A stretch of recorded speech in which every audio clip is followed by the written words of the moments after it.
الطبق اتكسر. شفتوا الطبق اتكسر ازاي؟ كنت بحبه جدا وبحب اغرف فيه وحباه، يعني حابه شكله وحابه لونه. طبق ميلامين وغالي على فكره يعني. كان على المطبقيه وبحط طبق عليه، راح الطبق واخده ونزل، وده اتكسر والطبق التاني ما اتكسرش. زعلانه اوي والله عليه، يعني بجد بجد زعلانه يعني.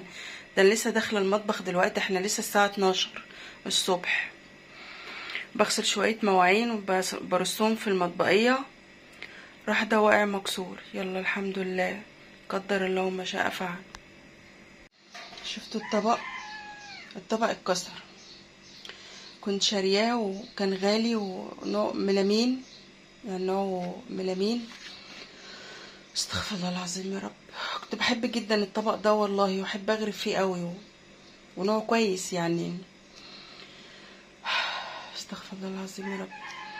لسه داخله المطبخ الساعه 12 دلوقتي، 12 الصبح، لسه داخله المطبخ بغسل شويه مواعين برصها في المطبقيه، برص فوقه بحط فوقه اطباق، راحت الاطباق جايباه ونازله على الارض. الاطباق التانية ما اتكسرتش لان الناس تلس، وده اللي اتكسر.